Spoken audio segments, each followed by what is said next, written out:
An m by n matrix is an array of real numbers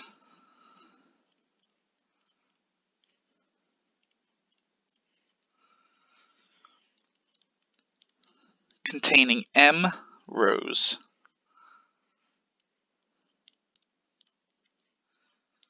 and n columns. It will have the form, usually a capital letter, and then square brackets, A11, A12,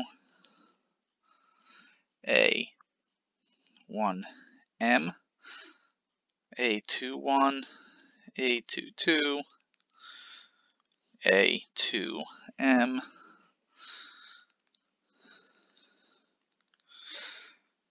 AN1, AN2, ANM.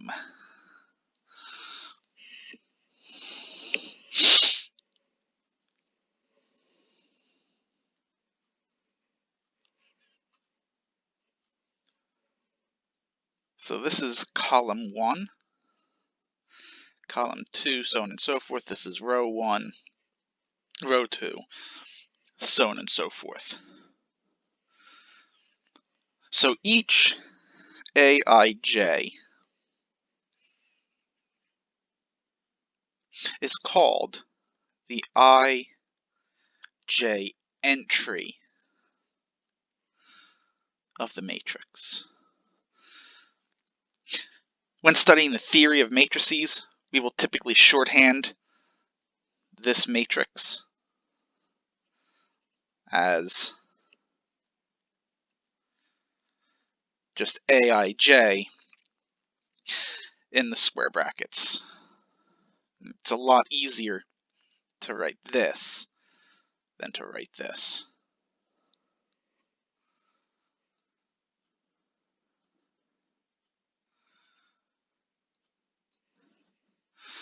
So the matrices A and B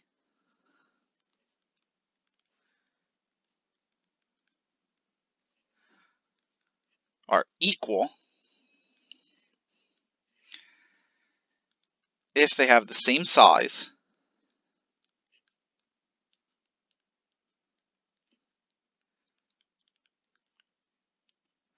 and the corresponding entries are equal.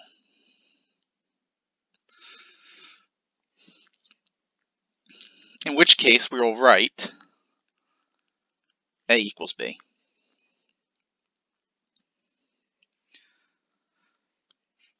So we can do some basic arithmetic with matrices. We begin with the sum. So the sum of two m by n matrices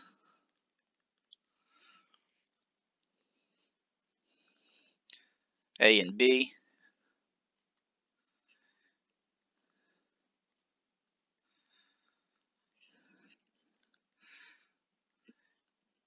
is the m by n matrix A plus B. We call it Cij, where Cij is Aij plus Bij. In other words, to add two matrices together, all you do is you add the corresponding entries. Right, for all Ij.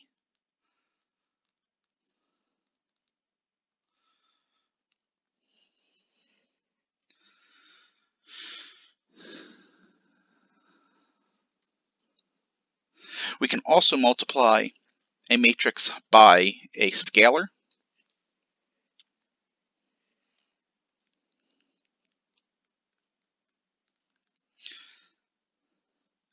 So given an m by n matrix A,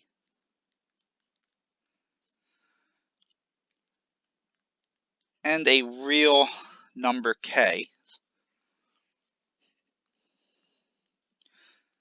the scalar multiple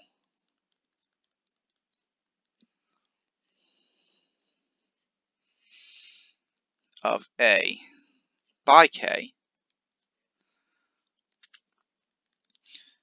is the m by n matrix Ka is equal to Cij, where each Cij is simply k times Aij for all I in j. So to take the scalar multiple of a matrix and a real number, all you have to do is multiply each entry by that scalar.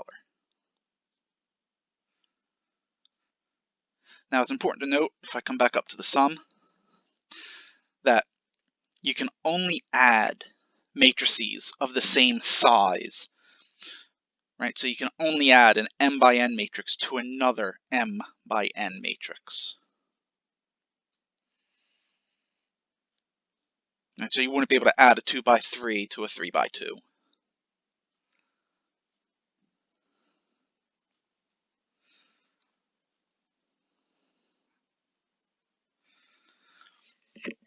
So let's say we have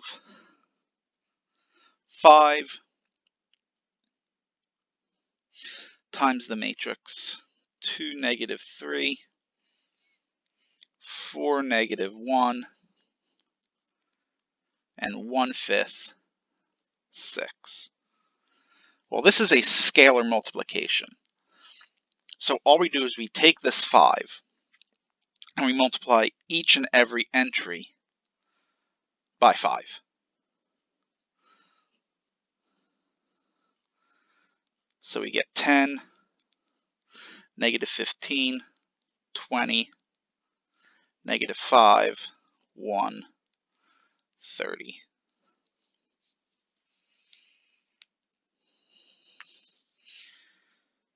Now let's take the matrix 2, negative 1, 3, 0, 4, 6, negative 6, negative 10, negative 5. I'm sorry, this is a positive 10.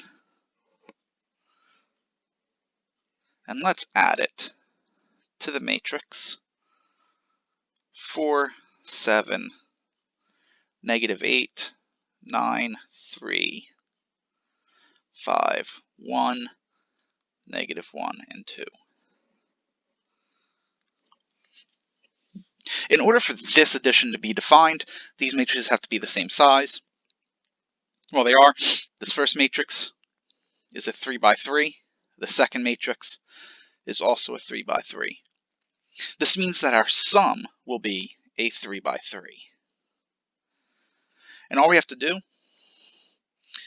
take a look at the 1, 1 entry.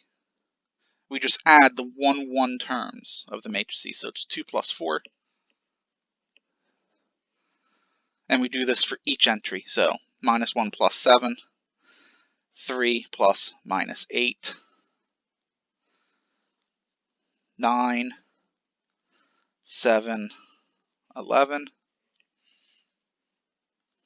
minus 5, 9, and minus 3.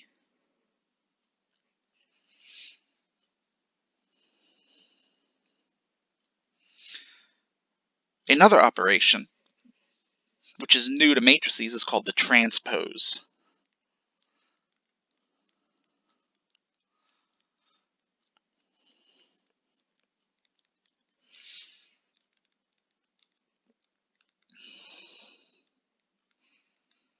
So the transpose of an m by n matrix A is the n by m matrix. Call it A superscript T, which we'll denote as Bij, where each bij is AJI for all I and j. So A transpose, all we do is we flip the rows and columns. Right, see that? So Bij is AJI. All we did was we flipped the row and the column.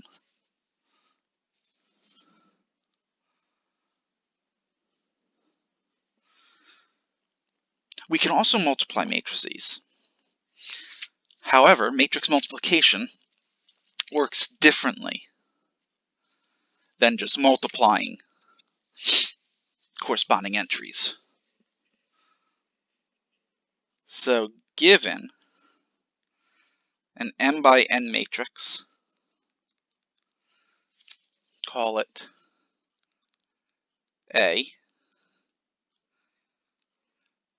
and an n by p matrix, call it B.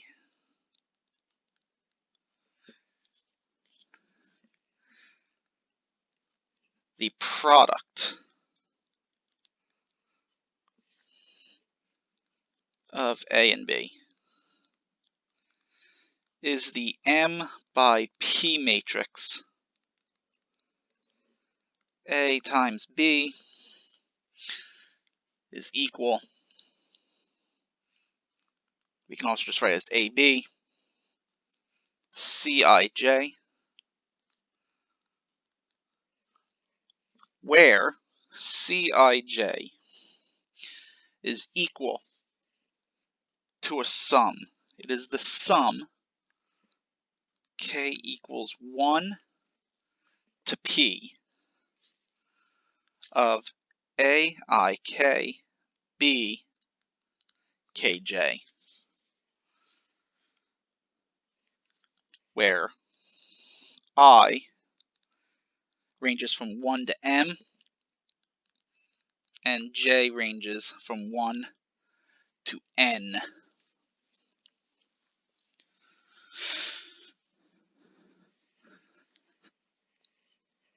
Now this definition is a little confusing. It is easier to explain this with an example.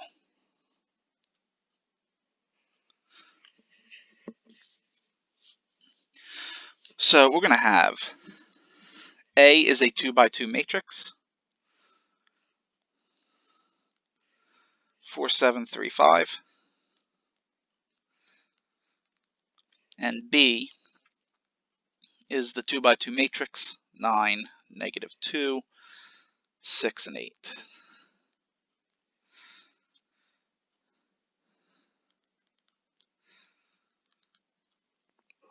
So in order for a matrix product to be defined, you have to look at the inner dimensions. They have to be the same. If they are the same, the dimensions of the resultant matrix are the outer dimensions. So in this case, if we take A times B, the inner dimensions are the same. They're both 2. So the resultant product will be a 2 by 2.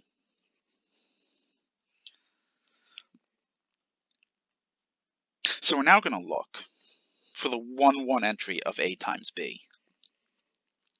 So the 1, 1 entry, we take the first row and the second column.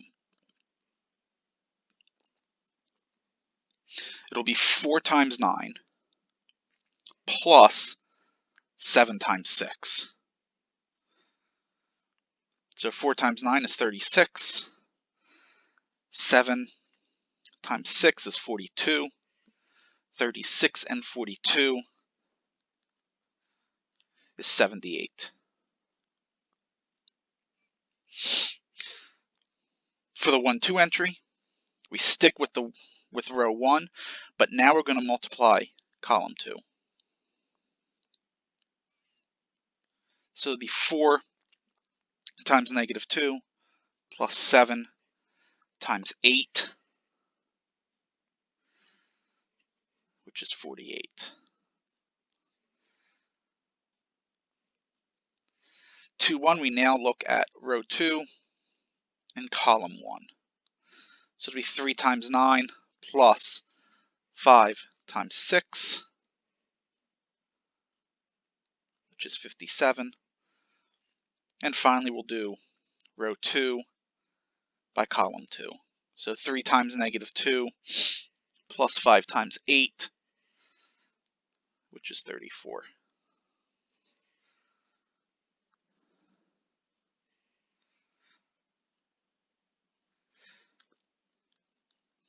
We now want to take a look at B times A.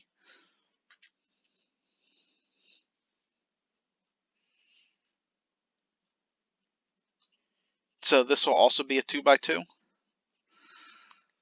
So we're going to take row 1 of B times column 1 of A now. So it'll be 9 times 4 plus negative 2 times 3, which is 30. So now we take row 1 of B by column 2 of A. So it's 9 times 7 times negative 2 times 5, which is 53.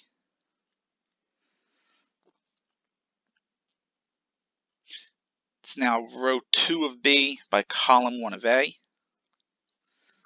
So 6 times 4 plus 8 times 3, which is 48.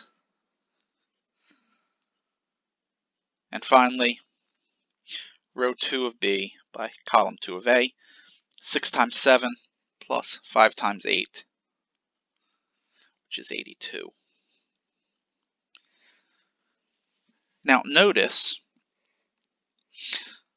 that A times B and B times A are not the same. In general, matrix multiplication is not commutative. So the order of matrix multiplication does matter.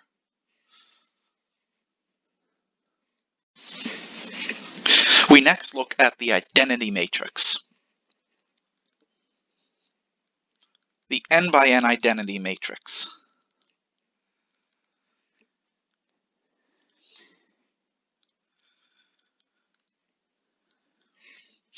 is denoted I sub n. So it equals Aij, where Aij is equal to 1 if I is equal to j, and 0 if I is not equal to j. So for example, the 3 by 3 identity would be 1, 0, 0, 0, 1, 0, 0, 0, 1. Right, so notice this main diagonal here are all 1s, and everywhere else in the matrix is 0. Now, associated with every square matrix, which is what this is, so a square matrix is a matrix in which the number of rows and the number of columns are the same, has a value called the determinant.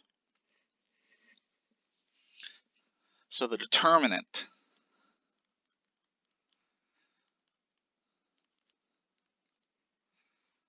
of a square matrix is denoted either det of A or what looks like absolute values. Now, we're not going to get into the formal definition of a determinant.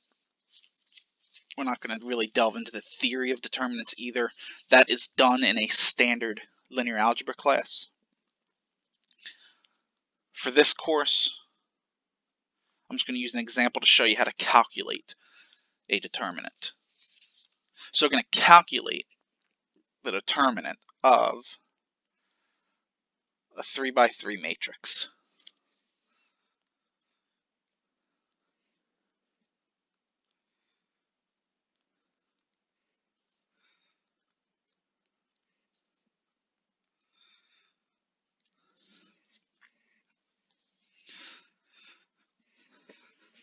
So determinant of A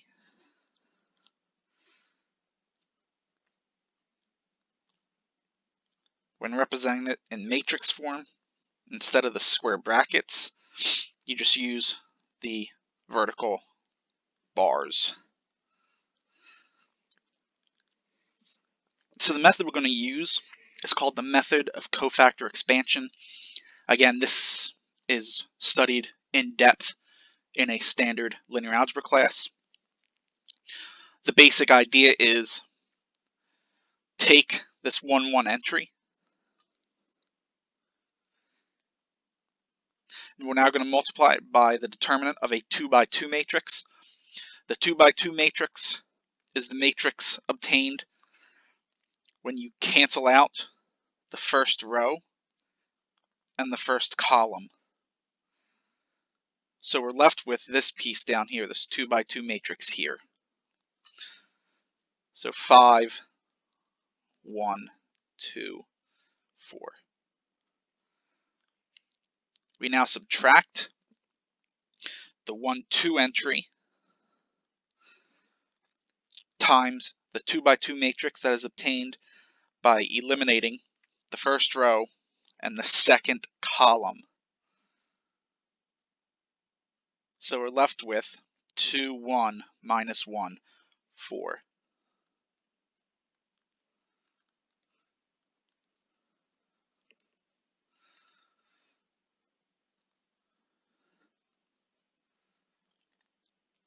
We're now going to add the 1, 3 entry times the determinant of a 2 by 2 matrix obtained by eliminating the first row and the third column. So we're left with this matrix right here.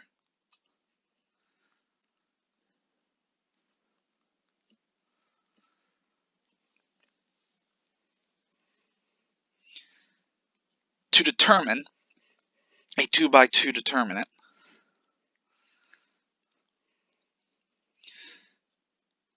you go this way.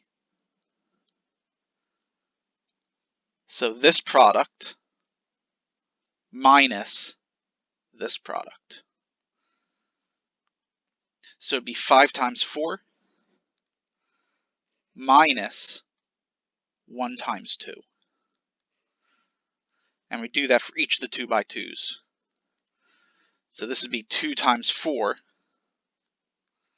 minus 1 times negative 1. And this last term would be 2 times 2 minus 5 times negative 1.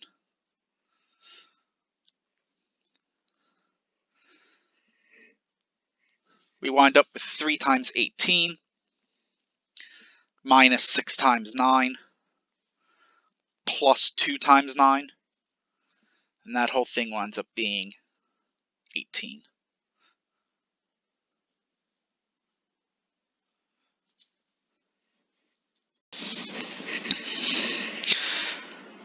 An n by n matrix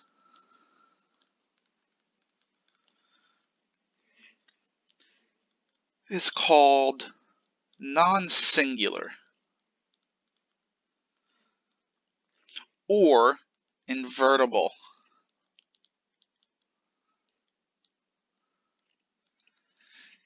if there exists a matrix B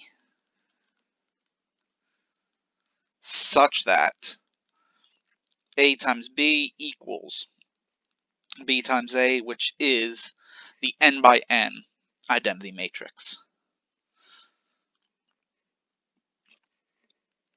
The matrix B is called the inverse of A and will typically be denoted A to the minus 1, which is read A inverse.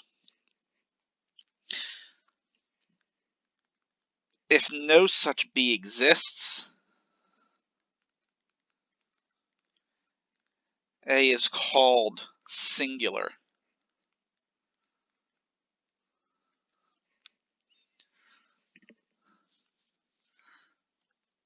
Now we can determine whether a matrix is singular or not by looking at its determinant.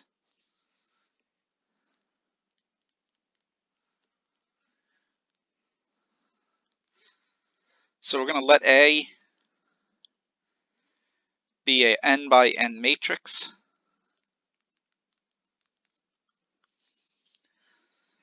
A is non-singular, so that is A is invertible. If and only if the determinant of A is not 0. So to determine whether the matrix A has an inverse, just take its determinant. If its determinant is non-zero, then there is an inverse.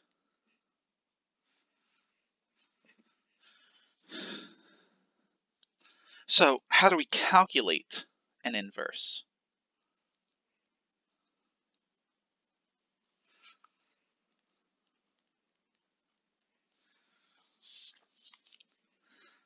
So let A be an n by n matrix.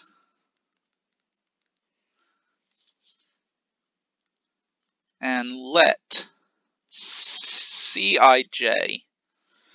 equal -1 to the I plus j times Mij, where Mij is the determinant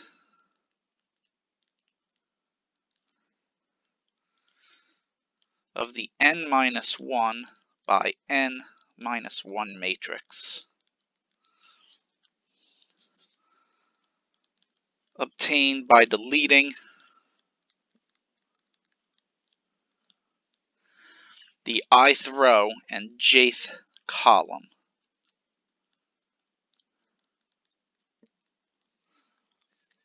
from A.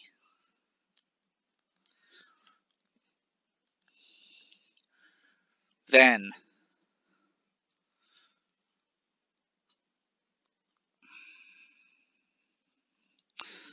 A inverse is 1 over the determinant of A times Cij transpose.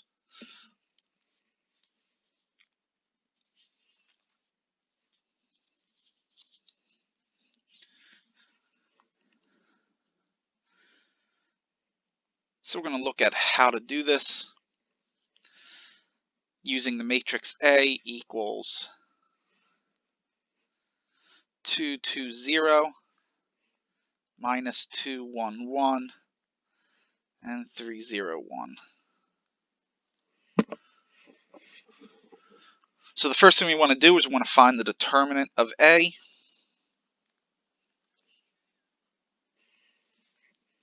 So this is 2 times the determinant of 1, 1, 0, 1, minus 2 times the determinant, minus 2, 1, 3, 1, plus 0 times the determinant, minus 2, 1, 3, 0. Well, since this is 0 and the determinant is a scalar, that just goes away. Right? This whole thing winds up being 0. So we're left with 2 times 1, right? 1 times 1 minus 1 times 0. Then we get minus 2 times negative 2 times 1 minus 1 times 3. So negative 5. This winds up being 12. That is not 0. So this matrix A does have an inverse. We now need to find it.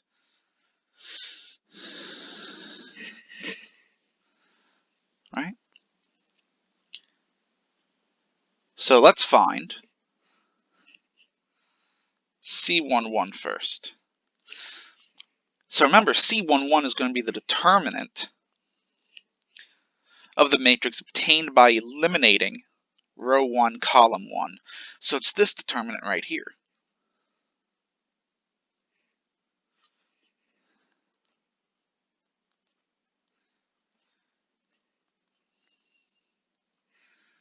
And that determinant is 1.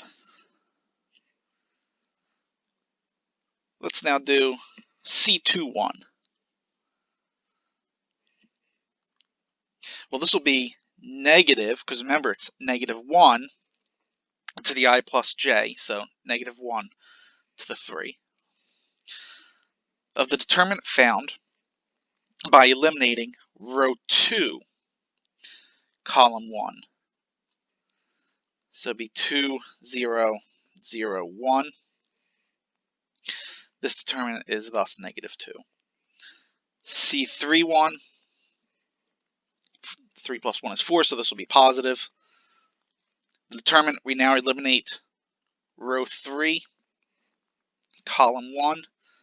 So we have 2, 0, 1, 1, and that is 2. We now have to do this for C12, C22, and C32.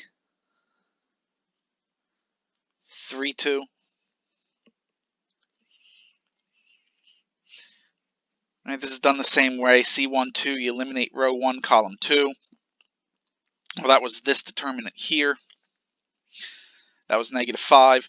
But wait, 1 plus 2 is 3, so it's negative 5. C22 will wind up being 2.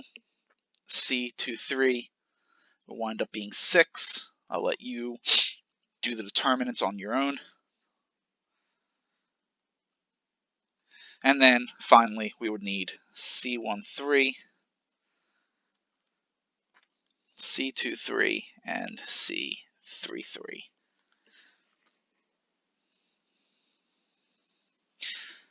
These values, negative 3, 6, and 6. And my apologies, C32 is not 6. It is negative 2.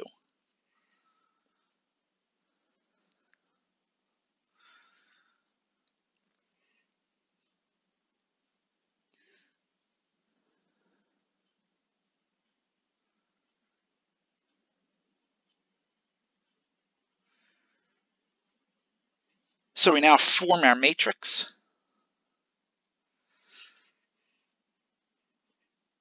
A inverse is 1 over the determinant of A times the Cij transpose. So the way that I wrote it was not an accident.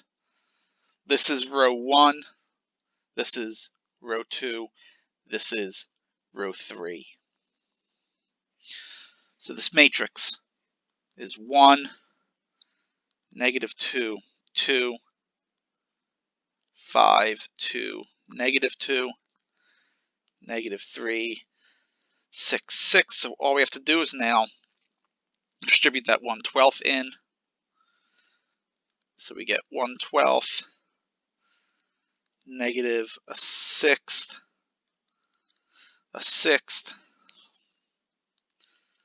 5/12, a sixth, negative a sixth, negative a quarter, a half, a half. This is our inverse. So this matrix is the inverse of this matrix, and I leave it to you to verify that by multiplying this matrix and this matrix and verifying you get the 3×3 identity.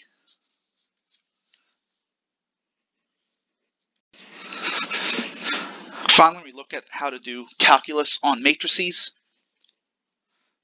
So if A is the matrix Aij of T. So each entry is now a function of T.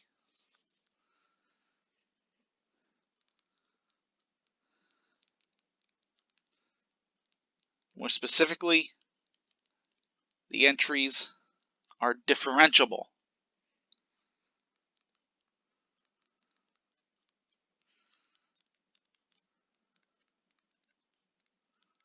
on a common interval.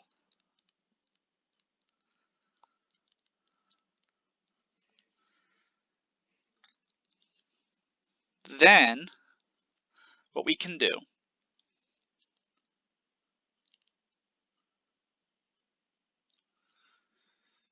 is take the derivative with respect to T of A. And to do this, we just differentiate each entry individually.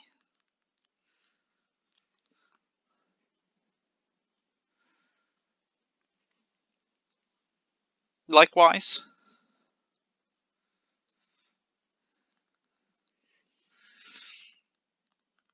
if A is a matrix whose entries are functions of T,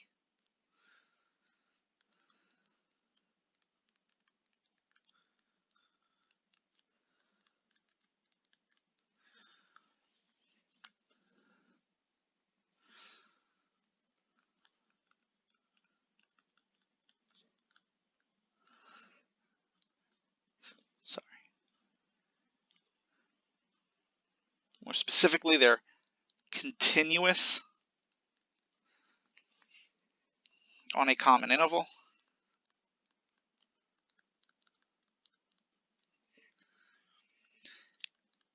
that contains both T and T naught,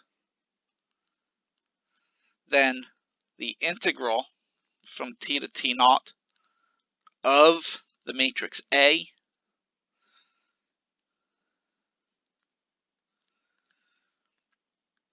we can just integrate each entry.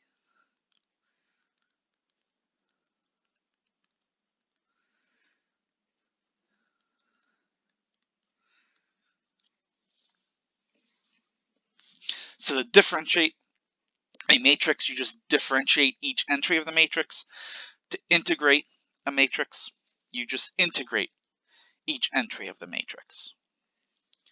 So that concludes this lesson. I hope you've learned something, and we will see you in the next one.